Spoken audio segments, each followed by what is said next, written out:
I do not support witch hunts or harassment of any kind. Please be courteous when discussing the subject of this video. If the subject is watching this video, this is not a personal attack despite whatever jokes are made. This is for critique and entertainment, nothing more or less. There's no time for an intro skit, it's a quickie, Context. meta527II released a video about his top 10 worst final bosses in video games. You know, as opposed to his top 10 worst final bosses in books.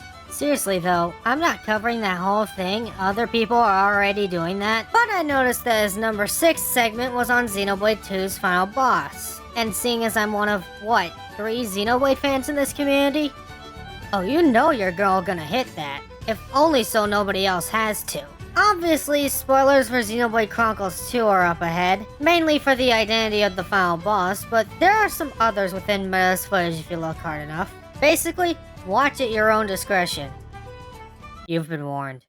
As I said in the revision of my Killjoys list, the bosses in the Xenoblade games are the part that I always dread. Because unlike most bosses in video games, these ones just feel like souped up enemies. As opposed to other RPG bosses that aren't that? Now, sure, more action-oriented series like Kingdom Hearts and Mario & Luigi might have their bosses give new attack patterns to learn and dodge. But other series like Final Fantasy and Dragon Quest treat their bosses like enemies with higher stats. For example, early on in Final Fantasy V, you fight a wing raptor with literally 10 times the HP of every other enemy in the area, and in Dragon Quest XI, a much more recent game than Final Fantasy V, your first fight is against a tricky devil that has no matching stats in the area until the second act of the game where higher level enemies show up. Point being, this is just how RPG bosses are designed, so why are you treating the Xenoblade series as if its boss treatment is rare enough to make it a killjoy? Not to mention how confusing the gameplay mechanics are. And that's where Mallows from Xenoblade Chronicles 2 comes in. Like pretty much all Xenoblade bosses, his attacks that should be short range feel like they hurt you no matter where you are in the room, make me wonder if dodging even does anything. Now while I will admit that Xenoblade 2 does do a bit of a poor job explaining some of the mechanics, my brother in Christ, this should have been obvious from the very first enemy you fight. Unless it has a set area of effect, distance does not affect whether or not an attack hits you. You cannot dodge an attack by moving away. The most you could do is either evade it or have your tank grab the enemy's aggro and have it hit them instead. To explain evasion real quick, whenever you activate a driver art that has an evasion ability, any attacks that happen while the art is active will not hit you. Some blades also have skills that increase natural evasion, but you'll have to upgrade those skills to get the most out of them, as I'll explain later. Maybe I'm just not very good at the game, but with how confusing the combat in the Xenoblade series is, can you blame me? Plus, he also has some attacks that are very likely to one-shot some of your party members. And you can only revive characters so many times without having to refill the party gauge. Which isn't exactly an easy task, so you might not have a lot of help from your teammates for most of the battle. And this is where Meta's lack of knowledge with the Xenoblade combat system starts to become a problem. Like I said, that is partly the game's fault, but you can very easily look up guides as to how the combat system works and make your game plan accordingly. The party gauge, for this example, is mainly filled by doing blade and driver combos, as well as some minor things like critical hits and triggering an art's additional effect, i.e. extra damage to the side. These should have been things you noticed throughout the game, especially since they're heavily encouraged from the beginning. Though, this is only a band-aid for the true issue.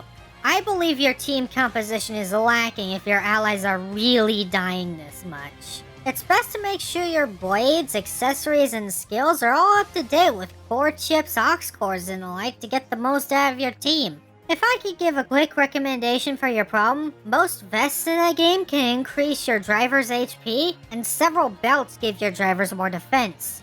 Though, personally, I'd focus more on evasion myself, but again, more on that later. But the worst part is that if you can't beat him in a certain amount of time, he uses his ultimate attack, Prometheus, which cannot be avoided, and it takes out your entire party in one hit.